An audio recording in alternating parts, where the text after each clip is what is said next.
হুফফাতিল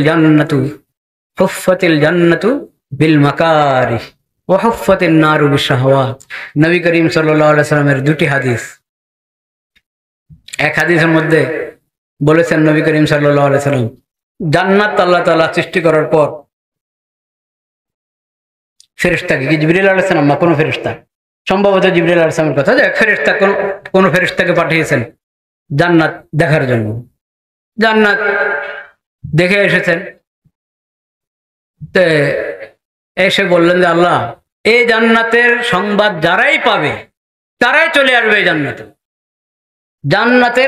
এই জান্নাতের সংবাদ যে পাবে সে চলে আসবে। এত সুন্দর জান্নাত, এত আরাম, এত সুযোগ সুবিধা। এখন তো সুযোগ সুবিধার দুনিয়া, এই জমানাটা সুযোগ সুবিধার জমানা। আরো হয়তো কিয়ামতের আগে আরো কত উন্নত হালাত আসে। হ্যাঁ, ও সব কিছু জান্নাতের সামান্য আরামের সামনে, সামান্য সৌন্দর্যের সামনে তুচ্ছ সবকিছু। সেই জান্নাতের খবর যেই পাবে সেই জান্নাতে চলে আসবে। জাহান্নাম দেখে এসে বললেন যে এই জাহান্নামের খবর দিয়ে পাবে কেউ, ওই জাহান্নামে জান্নাত। এখন এরপরে আল্লাহ তাআলা জান্নাতের রাস্তা দেখিয়েছেন, যে রাস্তা অতিক্রম করে জান্নাতে যাবে, আর যে রাস্তা পরে জাহান্নাম। এই দোনো রাস্তা, জাহান্নামের রাস্তা আর জান্নাতের রাস্তা, রাস্তা পার করে জান্নাতে যাবে, রাস্তা পার করে জাহান্নামে যাবে। এই দৃশ্য যখন দেখে আসলেন ফেরেশতা, তখন বলেছে, জান্নাতের কথা বলেছে, কে জান্নাতে কেউ যাবে? জান্নাতে কি কেউ যাবে? জাহান্নামটা এই রাস্তা তো কে না ঢুকবে এই রাস্তায়? যে রাস্তা পাবে ও তো সোজা যাবে, এই রাস্তায় ঢুকবে আর জাহান্নাম। কি অর্থ বুঝলেন? মানে জান্নাতের রাস্তা হলো এমন যে প্রথম জান্নাতের রাস্তা চলতে কষ্ট হয়। কি হয়? কষ্ট। আরে নামাজ পড়তে হবে, আরে সুদ ছাড়তে হবে, ঘুষ ছাড়তে হবে, মিথ্যা ছাড়তে হবে, এসব গুনাহ, এগুলো যদি সব পাপ, এগুলো কিচ্ছু করা যাবে না, এগুলো ফরজ, এগুলো সব করতে হবে। হ্যাঁ, কষ্ট লাগে। মানে নফস আর শয়তানের এর কারণে জান্নাতের রাস্তাটা কঠিন লাগে। আর জাহান্নামের সব মনে হয় যেন শয়তান নফসের ধোঁকার কারণে, আর এটা তো অনেক আকর্ষণীয়, অনেক স্বাদ, অনেক মজা, চল চল চল, হ্যাঁ চলতে চলতে জাহান্নাম। তো জাহান্নামের রাস্তা স্বাদ লাগে, মজা লাগে, আকর্ষণীয় মনে হয়। এই কারণে যদি জাহান্নামের রাস্তা হাঁটতে থাকি তাহলে ঠিকানা কি? জাহান্নাম। এই ধোঁকা খাওয়া যাবে না। এইভাবে ধোঁকা খেলে কবর থেকে শুরু হবে মুসিবত। আর জান্নাতের রাস্তা বাধ্যত কঠিন মনে হয়। আরে শীতের মধ্যে উঠবো, এখন ওযু করতে হবে, আবার ফজর নামাজ পড়তে হবে, কত কষ্ট। আর থাক, এশার নামাজ গল্প করতে, আড্ডা দিতে দেরি হয়ে গেছে, এখন শুয়ে পড়ি, থাক এশা। হয় কি হয় না? এই যদি করি আমরা, তাহলে জান্নাতের রাস্তা কঠিন মনে হবে। জান্নাতের রাস্তা কঠিন না, জান্নাতের রাস্তা সহজ, জাহান্নামের রাস্তা কঠিন। কিন্তু আমার রুচি প্রকৃতি আমি নষ্ট করে ফেলেছি শয়তানের কথা শুনতে শুনতে। এখন আমার কাছে জান্নাতের রাস্তা কঠিন মনে হয়। না ভাই, জান্নাতের রাস্তা সহজ, জান্নাতের রাস্তা সহজ, জাহান্নামও কঠিন, জাহান্নামের রাস্তাও কঠিন। শর্ত হলো যদি একটা আল্লাহর কাছে বলি যে আল্লাহ, আপনি আমাকে মুমিন বানিয়েছেন, মুসলিম বানিয়েছেন, জান্নাত তো আল্লাহ আপনি মুমিনদের জন্য বানিয়েছেন, যে জান্নাত মুমিনদের জন্য বানিয়েছেন সেই জান্নাত আমার ভাগ্যে আপনি ঝুটাইয়া দেন, জান্নাতের রাস্তা আমার জন্য সহজ করে দিন। আমার নফস, আমার যে শয়তান লাগা আছে পিছনে, শয়তানকে কাবু করতে পারি, নফসকে কাবু করতে পারি, সেই তৌফিক আল্লাহ আপনি আমাকে দান করেন। ইনশাআল্লাহ আমরা চেষ্টা করবো তো। আল্লাহ রাব্বুল আলামিন আমাদেরকে জান্নাতের রাস্তা চলার তৌফিক নসিব করেন, জাহান্নামের কাছ থেকে, জাহান্নামের রাস্তা চলা থেকে আমাদের হেফাজত করেন। আলহামদুলিল্লাহ, নাহমাদুহু ওয়া নাস্তাঈনুহু ওয়া নাস্তাগফিরুহু ওয়া নু'মিনু বিহি ওয়া নাতাওয়াক্কালু আলাইহি ওয়া নাউযু বিল্লাহি মিন শুরুরি আনফুসিনা ওয়া মিন সাইয়্যাতি আ'মালিনা। من يهده الله فلا مضل له ومن يضلل فلا هادي له وأشهد أن لا إله إلا الله وحده لا شريك له وأشهد أن لا إله إلا الله وحده لا شريك له وأشهد أن محمدا عبده ورسوله اللهم صل على سيدنا مولانا محمد النبي الأمي وعلى آله وصحبه وسلم تسليما اللهم اجعل صلواتك ورحمتك وبركاتك على سيد المرسلين وإمام المتقين وخاتم النبيين محمد عبدك ورسولك إمام الخير وقائد الخير ورسول الرحمة اللهم ابعثه مقاما محمودا يغبطه به الأولون والآخرون ما عندكم ينفد وما عند الله باق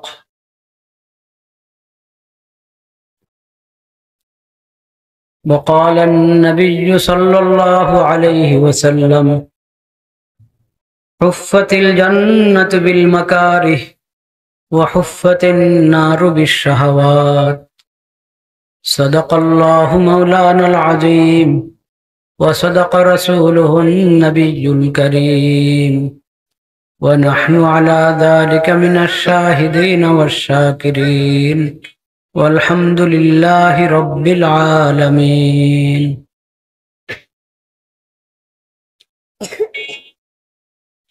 এই ধরনের মাহফিল এই মাহফিলগুলোকে ওয়াজের মাহফিল বলা হয়, এটা তো আমরা সবাই জানি।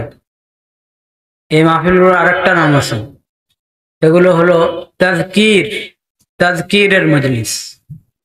ওয়াযাক্কির ফাইন্না যিকরা তানফাউল মুমিনিন। আল্লাহ তাআলা বলেছেন, তুমি নসিহত করো, স্মরণ করিয়ে দাও। নসিহত করলে, স্মরণ করিয়ে দিলে এটা মুমিনদের উপকারে আসে। নসিহত এবং স্মরণ করিয়ে দেওয়া এটা মুমিনদেরকে ফায়দা পৌঁছায়। যিনি স্মরণ করিয়ে দিচ্ছেন তিনিও ইনশাআল্লাহ মুমিন, তারও ফায়দা হবে। যাদেরকে স্মরণ করিয়ে দেওয়া হচ্ছে তারাও মুমিন, ইনশাআল্লাহ তাদেরও ফায়দা হবে। এগুলো হলো স্মরণ করিয়ে দেওয়ার মজলিস। জানা কথা, অধিকাংশ কথাই সবার জানা থাকে, ওই কথাগুলো একটু তাজা করা, স্মরণ করিয়ে দেওয়া, যাতে এগুলো দিলে হাজির থাকে। দিলে হাজির থাকলে তখন আমলের সময় মনে পড়ে, আমলের সময় মনে পড়ে। তো আজকে মাগরিবের পরপরই আমরা যে তেলাওয়াত শুনেছি, সে তেলাওয়াতে জান্নাতের কথা এসেছে। হযরত মাওলানা আবুল বাশার সাহেব দামাত বারাকাতুহুম আমাদেরকে জান্নাতের রাস্তা এবং জাহান্নামের রাস্তা স্পষ্ট করে দিয়েছেন। কোরআন সুন্নাহর আলোকে স্পষ্ট করে দিয়েছেন কোনটা জান্নাতের রাস্তা, কোনটা জাহান্নামের রাস্তা। এরপরে হযরত মাওলানা নূর মোহাম্মদ সাহেব দামাত বারাকাতুহুম উনি জান্নাতের রাস্তা কারা চলেন, জাহান্নামের রাস্তা কারা চলেন, এটাও স্পষ্ট করে দিয়েছেন। জান্নাতের রাস্তা নবী সাল্লাল্লাহু আলাইহি ওয়াসাল্লাম এর রাস্তা, সাহাবীদের রাস্তা, তাবেঈদের রাস্তা, আল্লাহর নেক বান্দা ওলামা মাশায়েখ তাদের রাস্তা। ওই রাস্তা চললে আমাদের জন্য জান্নাতের রাস্তা, জান্নাতের দিকে যাওয়া, জান্নাতে পৌঁছা আসান হয়ে যাবে ইনশাআল্লাহ। আমি একটা হাদিস পড়েছি, একটা আয়াত পড়েছি, আয়াতের অংশ বিশেষ পড়েছি আর হাদিস পড়েছি। আয়াতটা সূরাতুন নাহলের, সূরাতুন নাহল 14 পারায় সূরাতুন নাহলের সম্ভবত 96 নম্বর আয়াত। মা ইনদাকুম ইয়ানফাদ ওয়া মা ইনদাল্লাহি বাক ওয়া লানাজজিয়ান্নাল্লাযীনা সাবারু আজরাহুম বিআহসানি মা কানু ইয়ামালুন। ঠিক পড়েছি আশা করি ইনশাআল্লাহ। মা ইনদাকুম ইয়ানফাদ, আল্লাহ তাআলা বলছেন তোমাদের কাছে যা আছে সব হলো ক্ষণস্থায়ী, শেষ হয়ে যাবে, শেষ হয়ে যাবে। ওমা ইনদাল্লাহি বাক, আল্লাহর কাছে যা আছে ওটা হলো চিরস্থায়ী, সব সময় থাকবে। তোমাদের কাছে মানে তোমরা তো বটেই, তোমাদের কাছে যা আছে সব হলো ক্ষণস্থায়ী, সামান্য মেয়াদ। আমার হায়াত থাকলে আর কত বছর, আর আমার জায়গা জমি ধন সম্পদ ক্ষণস্থায়ী, সন্তান ক্ষণস্থায়ী। কোন সন্তান তো আমার জীবদ্দশায় চলে যাচ্ছে। যা আছে তোমাদের কাছে সব হলো ক্ষণস্থায়ী। আল্লাহর কাছে যা আছে তা চিরস্থায়ী। এর একটা বার্তা, সংবাদ নাকি কি বলবো, এটা আল্লাহ একটা বাস্তবতা আমাদেরকে জানালেন।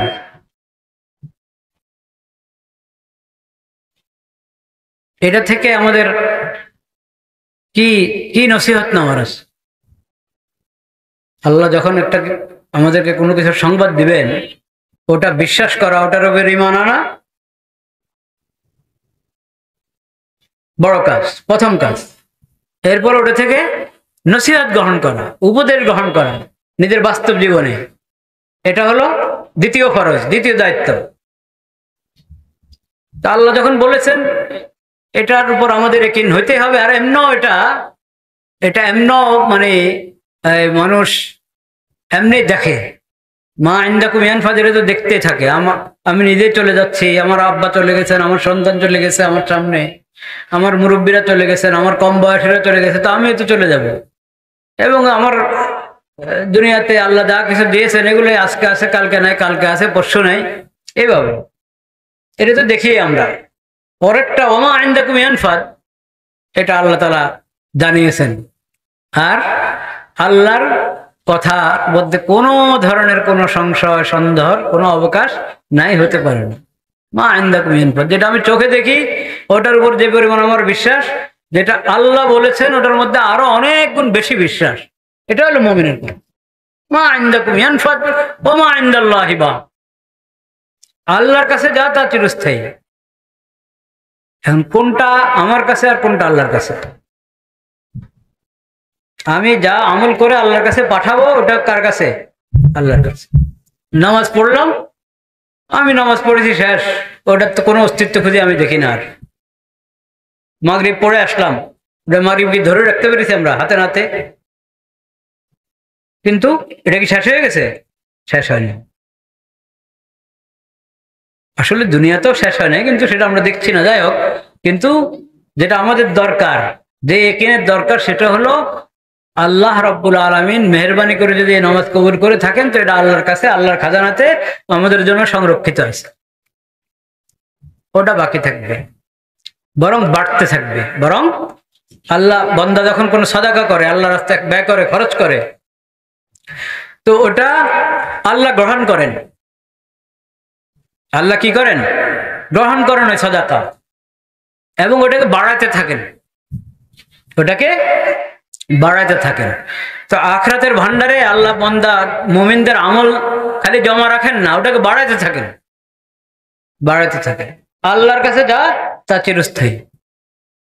আল্লাহ তাআলা আমাদেরকে এখানে এই নসিহত, অনেক নসিহত এই আয়াতের মধ্যে, একটা গুরুত্বপূর্ণ নসিহত হলো, তুমি যদি তোমার এই ক্ষণস্থায়ী জীবন 60-70 বছর, 80-90 বছর, 30-40 বছর, 20 বছর, এই সামান্য জিন্দেগি দিয়ে চিরস্থায়ী আখরাত, যে আখরাতের শুরু আছে কি নাই, শেষ নাই, ওই আখরাতের জিন্দেগিকে সফল করতে চাও এই ছোট্ট জিন্দেগি দিয়ে, তো এটার রাস্তা হলো তোমার কাছে যা আছে এসব কিছু তুমি মা ইনদাল্লাহ, আল্লাহর কাছে হাওয়ালা করে দাও। সব কার কাছে হাওয়ালা করো? আল্লাহর কাছে হাওয়ালা করো। আল্লাহর কাছে হাওয়ালা করলে আল্লাহর কাছে চলে গেল। আল্লাহর কাছে যেটা চলে গেছে ওটা আর কি হয় না, নষ্ট হয় না, শেষ হয় না, ওটা চিরস্থায়ী।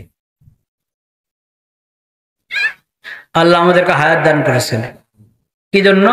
আল্লাহ দেখবেন কে নেক আমল করে, কে ভালো আমল করে, এই হায়াতকে ভালো কাজে লাগায় কে, এটা দেখার জন্য, পরীক্ষা করার জন্য আল্লাহ হায়াত দান করেছেন। বন্দার কাজ হবে কি, আল্লাহ আমার হায়াত তো শেষ, এই শুরু আপনি যতদিন দিয়েছেন বাস এতটুকুই।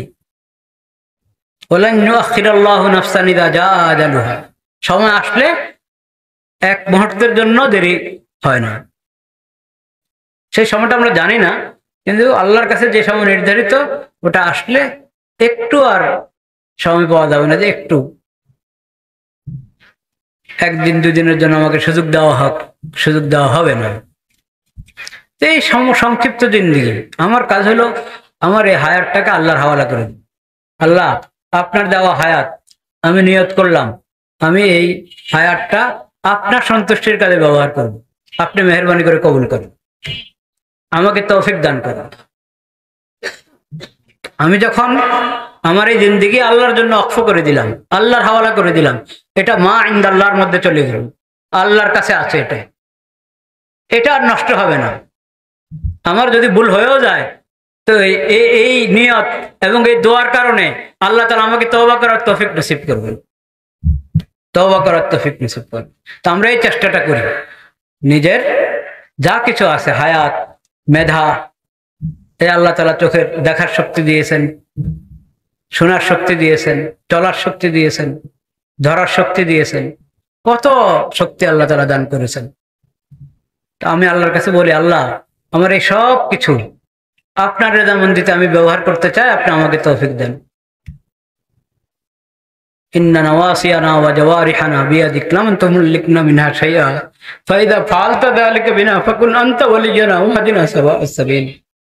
আল্লাহ আমাদের অঙ্গ, আমাদের এই কপাল, চোখ, কান, নাক, হাত সবকিছু আপনার কবজা, আপনার কবজা।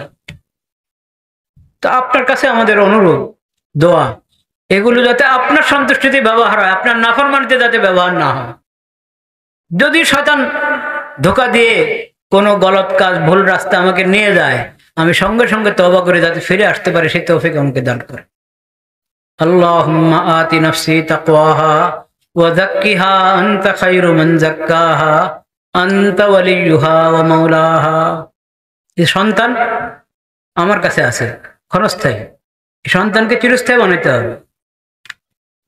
আল মালু ওয়াল বানুনা জিনাতুল হায়াতিদ দুনিয়া ওয়াল বাকিয়াতুস সালিহাতু খায়রুন ইনদা রাব্বিক। আল বাকিয়াতুস সালিহাত, ধন সম্পদ, সন্তান, জিনাতুল হায়াতিদ দুনিয়া, আমাদের এই দুনিয়াবী জিন্দেগির একটু সৌন্দর্য, ভালো লাগে। আমার ধন সম্পদ আছে, আমার কাছে ভালো লাগে, আমার আওলাদ আছে, সন্তান আছে, আমার কাছে ভালো লাগে। আল্লাহ বলেন খালি ভালো লাগার মধ্যে এটাকে শেষ করে দিও না। ভালো লাগা তো এ আছে সেই নাই, এটাকে তুমি চিরস্থায়ী বানাও, সন্তানকে চিরস্থায়ী বানাও। কিভাবে সন্তান চিরস্থায়ী হবে? সন্তান মৃত্যুবরণ করতে পারে, তোমার সামনে চলে যেতে পারে কবরে, কিন্তু কবরে যাওয়ার আগে আগে সন্তানকে তুমি চিরস্থায়ী বানাও, তাকে আদব শিক্ষা দাও, তাকে দ্বীন শিখাও, কোরআন শিখাও, ঈমান শিখাও, তাকে মানুষ হিসাবে গড়ে তোলো, মুমিন হিসাবে গড়ে তোলো। তাহলে সন্তান চিরস্থায়ী হয়ে গেল। সন্তান তোমার আগে চলে গেল, দুনিয়াতেও তুমি এই সন্তানকে যে মানুষ করেছো এটার ফায়দা পেতে থাকবে, কবরে পেতে থাকবে, হাসরে পেতে থাকবে, জান্নাতে পেতে থাকবে। আর যদি সন্তানের তরবিয়ত করলে না, তাকে দ্বীন ঈমান শিখালো না, কোরআন শিখালো না, মানুষ বানালে না তাকে, তাইলে এমনি তো ক্ষণস্থায়ী, আর ক্ষণস্থায়ী হিসেবে কবরে চলে যাবে। এ তোমার কবরে হাসরে কোথাও কাজে আসবে না। ধন সম্পদ এরকম, এই আছে এই নাই। কাজেই যা উপার্জন করবে হালাল তরিকা উপার্জন করো, ব্যয় করবা আল্লাহর বিধান মতে ব্যয় করো, অপচয় করবে না, অপব্যয় করবে না, গুনার কাজে তো নাই। যদি এই সম্পদ উপার্জনটা সঠিক তরিকা হয়, হালাল তরিকা হয়, আল্লাহর নাফরমানির পদ্ধতিতে না হয়, ওটার ব্যয়টাও আল্লাহর সন্তুষ্টির মতে হয়, নাফরমানির মতে না হয়, তাইলে এই সম্পদ ক্ষণস্থায়ী হওয়া সত্ত্বেও চিরস্থায়ী হয়ে যাবে। মা ইনদাকুম ইয়ানফাদ ওয়া মা ইনদাল্লাহি বাক। কিন্তু এই যে ক্ষণস্থায়ী জিনিসকে চিরস্থায়ী বানাতে হলে একটু ব্যাক পেতে হয়, একটু কষ্ট হয় কিনা, নফসের মোকাবেলা করতে হয় কিনা, পরিবেশ পরিস্থিতির মোকাবেলা করতে হয় কিনা। এটা সবর ছাড়া হবে? সবর ছাড়া হবে না। তো তুমি যে ক্ষণস্থায়ীকে চিরস্থায়ী বানালা, আখিরাতকে প্রাধান্য দিলে দুনিয়ার উপর, আল্লাহর রেজামন্দিকে সন্তুষ্ট প্রাধান্য দিলে নফস আর শয়তানের চাহিদার উপর সবর করেছো তুমি। আল্লাহ জানেন বান্দা দুর্বল, কঠিন সবর ছাড়া সে এটা করতে পারে না। তো সবর করতে যে কষ্ট হয়েছে তোমার, আল্লাহ তাআলা বলছেন সবরের জন্য যে তুমি সবর করেছো, সবরের কারণে তোমার কষ্ট হয়েছে, এটার সওয়াব তুমি পাবে। ওয়ালানাজজিয়ান্নাল্লাযীনা সাবারু আজরাহুম বিআহসানি মা কানু ইয়ামালুন। এই সবরের তুমি যে নিজেকে নিয়ন্ত্রণ করলে, আল্লাহর নাফরমানি থেকে বেঁচে থাকলা, নিজেকে নিয়ন্ত্রণ করে, নিজের নফসকে নিয়ন্ত্রণ করে, শয়তানের মোকাবেলা করে। শয়তানের মোকাবেলা কিন্তু কঠিন না। আমরা সবাই মনে করি শয়তানের মোকাবেলা কঠিন। কেন? যেহেতু শয়তানের মোকাবেলা করার জন্য যে শক্তি ব্যবহার করা দরকার, এই শক্তিটা আমরা ব্যবহার করি না, এই জন্য মনে হয় শয়তানের মোকাবেলা করা কঠিন। আসলে শয়তানের মোকাবেলা করা সহজ। ইন্না কাইদাশ শাইতানি কানা দাঈফা। শয়তানের মোকাবেলা করার জন্য হলো ঈমানি শক্তিকে ব্যবহার করতে হবে এবং আল্লাহর আশ্রয় গ্রহণ করতে হবে। বিসমিল্লাহ, আউযু বিকালিমাতিল্লাহি তাম্মাত মিন গাযাবিহি ওয়া ইকাবিহি ওয়া শাররি ইবাদিহি ওয়া মিন হামাযাতিশ শায়াতিনি ওয়া আন ইয়াহযুরুন। নবী করিম সাল্লাল্লাহু আলাইহি ওয়াসাল্লাম সেখানের দোয়া, শোয়ার আগে যে সমস্ত দোয়া পড়ার কথা বলেছে একটা এটা। আর মুনাজাতের দোয়া হিসেবে আপনি যে কোনো মুনাজাতে হাত উঠান না উঠান এই দোয়া পড়তে পারেন। ওজিফা হিসেবে রাত্রের দোয়া, শোয়ার আগের দোয়া, আগের দোয়াগুলোর মধ্যে একটি দোয়া বিসমিল্লাহ। বরং এটা হলো এই যে বাচ্চারা ভয় পায়, আমি ভয় পেয়ে যাই, আছে না, যাতে ভয় না পান আপনি ঘুমের মধ্যে। ভয়ের কারণে ঘুম ভেঙে গেছে, ঘুম আসে না ভয়ে, এই দোয়া এটার জন্য খুব কার্যকরী। এবং এই পরিপ্রেক্ষিতেও শিখিয়েছেন নবী করিম সাল্লাল্লাহু আলাইহি ওয়াসাল্লাম এই দোয়া, বিসমিল্লাহ, আল্লাহর নামে। আউযু বিকালিমাতিল্লাহি তাম্মাত, আমি আশ্রয় গ্রহণ করছি আল্লাহর সমস্ত পূর্ণ কালিমা সমূহের। আল্লাহর গুণাবলী, আল্লাহর সিফাত, আল্লাহর যত কালিমা আছে, কুদরতের কালিমা, রহমতের কালিমা, সব কিছুর দোহাই দিয়ে, ওসিলা দিয়ে আমি আল্লাহর আশ্রয় গ্রহণ করছি। কিসের থেকে? মিন গাযাবিহি, আল্লাহ যাতে আমার উপর নারাজ না হন, অসন্তুষ্ট না হন। ওয়া ইকাবিহি, আল্লাহর শাস্তি থেকে আমি আশ্রয় গ্রহণ করছি আল্লাহ। ওয়া শাররি ইবাদিহি, আল্লাহর যত মাখলুক আছে সমস্ত মাখলুকের শার, অনিষ্ট থেকে আমি আশ্রয় গ্রহণ করছি। ওয়া মিন হামাযাতিশ শায়াতিন, শয়তানের সকল ওয়াসওয়াসা থেকে। এবং শয়তান একবারে হাজির হয়ে যাবে আমার সামনে আমাকে ধোঁকা দেওয়ার জন্য, আমাকে পথভ্রষ্ট করার জন্য, এটা থেকে আমি আল্লাহর আশ্রয় গ্রহণ করছি। শয়তানের ধোঁকা যাতে আমি না পড়ি, নফসের ধোঁকায় না পড়ি, কোন মাখলুক আমার উপরে কোনো জুলুম না করতে পারে, এসব কিছুর জন্য আমি আল্লাহর আশ্রয় গ্রহণ করছি। চিন্তা করেন যে শয়তান থেকে বাঁচার জন্য আল্লাহর আশ্রয় গ্রহণ করে এক কাজ। দ্বিতীয় নম্বর ইমানি শক্তিকে কাজে লাগানো। ইমানি শক্তিকে কাজে লাগানো। শয়তান একটু ধোঁকা দিলেই, একটু কুমন্ত্রণা দিলেই কাত হয়ে যায় আমি। আরে আমি কাত হবো কেন? আমার তো আল্লাহর সাথে সম্পর্ক। আমি তো প্রতি নামাজে পড়ছি সূরা ফাতিহার আগে আউযু বিল্লাহি মিনাশ শাইতানির রাজিম বিসমিল্লাহির রহমানির রহিম, আউযু বিল্লাহি মিনাশ শাইতানির রাজিম পড়ছি আমি। সকাল সন্ধ্যায় আমি 3 কুল পড়ছি, শেষ কুল, এবং 114 সূরার শেষ সূরা কুল আউযু বিরাব্বিন নাস মালিকিন নাস ইলাহিন নাস মিন শাররিল ওয়াসওয়াসিল খান্নাস। শয়তানের সমস্ত ওয়াসওয়াসা থেকে তো আমি আল্লাহর কাছে আশ্রয় গ্রহণ করছি।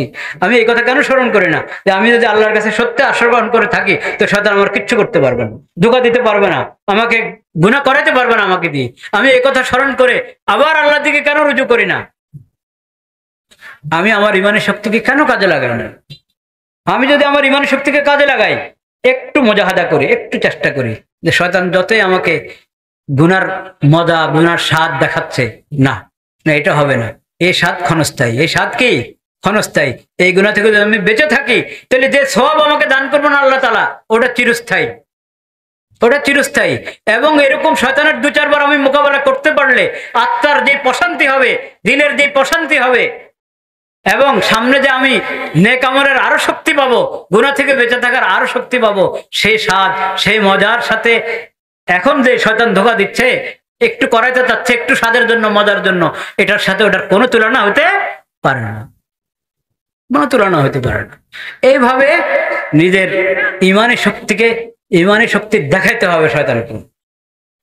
একবার যদি আমাকে কাজ করে ফেললো, আমি আবার উঠে দাঁড়াবো তওবার মাধ্যমে, তুবু ইলাল্লাহি জামিআন, তুবু তাওবাতান নাসুহা, খাঁটি তওবা করার চেষ্টা করি। একবার তওবা আমার ভেঙেছে, আবার আমি তওবা করে, দ্বিতীয়বার আবার ভাঙলো, আবার তওবা করি, তৃতীয়বার আর ভাঙতে পারবে না। দুনিয়ার জিন্দেগি এটা জান্নাতের জন্য, জান্নাতের প্রস্তুতি নেওয়ার জন্য।